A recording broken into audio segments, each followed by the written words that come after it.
sumakit sa akin sa tiyan ko. Naramdaman ko yan last year, May 7, 2023. So ngayon, nagpa-check up kami. Isang doktor ang nagsabi sa akin, "Nanay, positive na ho kayo." Nagdasal na talaga ako na malagpasan ko kung sakit ko. Sabi ng doktor ko, maganda ka ng 300,000. Ang sabi ng asawa ko, nag-usap-usap sila, ilalaban pa ba natin ang nanay niyo? Almost 1 million ang magagastos ko. Ngayon, ang sabi ng mga anak ko. Ako po si Maria Cristina S. Garcia, 54 taon gulang. Kasalukuyang naninirahan dito sa Imus, Cavite ng almost 22 years. Ako po ay may hanap buhay na nagtitinda ng mga merienda dito sa amin sa loob ng subdivision. Hanggang sa may sumakit sa akin sa tiyan ko. Naramdaman ko yan last year, May 7, 2023. Grupo sa lifestyle kasi malakas po ako manigarilyo. Nakaka-13, 14 ako sa isang araw na stick na sigarilyo. At sinasamahan ko pa ng kape na ang akala ko ay acid reflux lang. Kasi minsan nawawala, minsan hindi. Tapos ang akala ko magagamot lang sa tubig o sa mga ibang gamot hanggang sa dumating yung puntong hindi na ako makadumi ng ilang araw. Ngayon sabi ko sa asawa ko at sa anak ko, magpa-check up na ako. So ngayon, nagpa-check up kami dito sa Las Piñas Hospital. Pinaano niya ako ng ultrasound. Hindi pa rin na-detect kung anong sakit ko. So ngayon, nung July 14, sumasakit na ang tiyan ko. Hindi ko na kaya yung mga alas 10, alas 11 ng tanghali. Sumusuka na ako.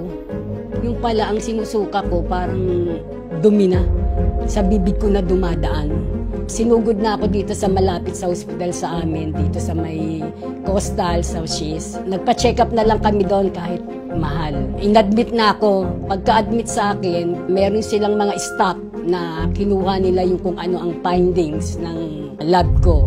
Abdomen check-up ako. Isang doktor ang nagsabi sa akin, "Nanay, positive na ho kayo sa cancer." Magulgol, umiyak talaga. Halos hindi ko matanggap bakit po ako nagkaganito. Tapos ang isip ko, paano na yung mga anak ko, tsaka asawa ko. Hanggang sa nagdasal na talaga ako na malagpasan ko itong sakit ko. Sabi ko, Lord, kung talagang oras ko na, kayo na po ang bahala. Pero huwag naman po sana kasi may mga anak pa ako na umaasa sa akin at higit sa lahat ang asawa ko talagang puyat at pagod talaga ang dinanas nila. Nung una, tinanong ko yung doktor ko, mga magkano po kaya ang magagastos ko? Sabi ng doktor ko, maganda ka ng 300,000.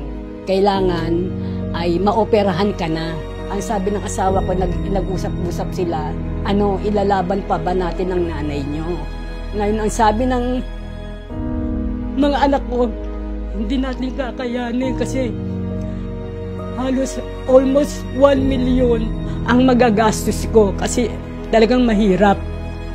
Ngayon sabi ng asawa ko, mahirap ang walang ina. Kaya kung ako sa inyo, ilaban natin. Ang sabi ng mga anak ko, ibenta natin tong bahay para nang sa ganun, meron tayong magastos kasi napakahirap eh. Ang naging 6 na doktor sa SIS, sa Imus Hospital, 1, sa Las Piñas 2, sa PGH 2, halos ang daming hospital ang pinuntahan ko.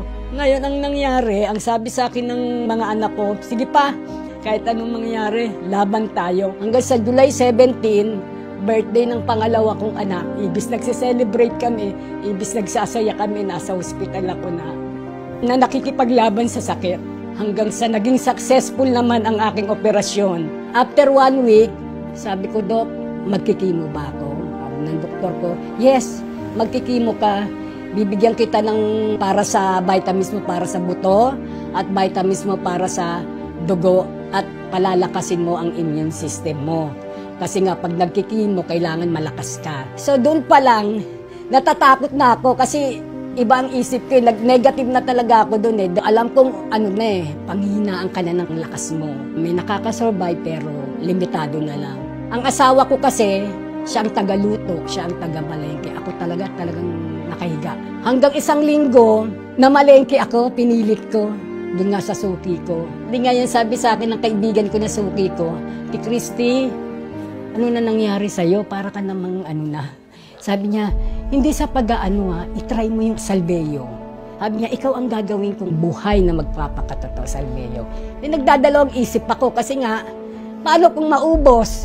Sana naman nauutang. Ay wala naman akong pambabayad na dahil nakasagla nga yung titulo namin sa ospital. Amya, hindi. Huwag mong problemahin. Basta uminom ka lang nitong salveyo. Kinabukasan, ininom ko siya pak. Siguro ganun lang sa cup. 3 ganon, scoop. Wala pang laman ang tiyan. Alas 4, alas 5. Talagang inano ko.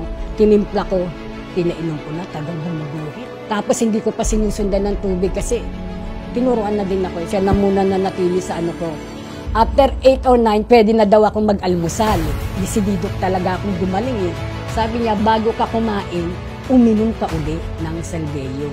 Gawin mo lang 3 sa umaga, 3 sa tanghali, 3 sa gabi. 3 buwan ko yun ininom. Trial pack, yung 80 grams. Hindi talaga ako makakilos. Nung ininom ko yun, para akong lumalakas. Hanggang sa sabi ng asawa ko, yes, sabi niya gano'n, nakakakilos ka na. Ayun, hindi ko sinasabi sa doktor ko. Laglabasan na ngayon yung ano ko, yung mga laboratory test ko, abdominal. Sabi sa akin sa PGH, wow, mami, sabi, bakit po ba? Tingnan nyo, wala, it's negative na. Pero itong doktor ko pa rin, hindi pa rin makontento. Ang ginawa, ang pinakang malupit na lab test sa akin ay yung endoscopy. Yung endoscopy na pala yun, doon na nakasalalay kung ikikimo ako o hindi. Kung ang dosage ko ay bababaan o itataas. Ngayon, sabi niya, pagka walang nakitaan na ano sa'yo at negative, ibig sabihin, nakaraos ka. Tinawag na ako, Mrs. Garcia, di lumapit ako. Good, sabi niya ganun. Tingnan mo, nakita niya yung bituka ko, linis-linis. Sabi ng doktora ko, wala ka ng kining magaganap. Napakagaling, napakaganda. Ganyan kabuti ang Diyos. At alam kong wala akong ininom na iba kundi ang salveyo lang. Ang laking tuwa ko. Salamat sa 3 buwan na dire-diretso kong pag-inom ng salveyo. Hindi na ako magkikimotherapy pa. Na 32K per month. Ang laking tulong mo para sa akin. Ako po muli si Maria Cristina Garcia at ito po ang aking kwentong salveyo.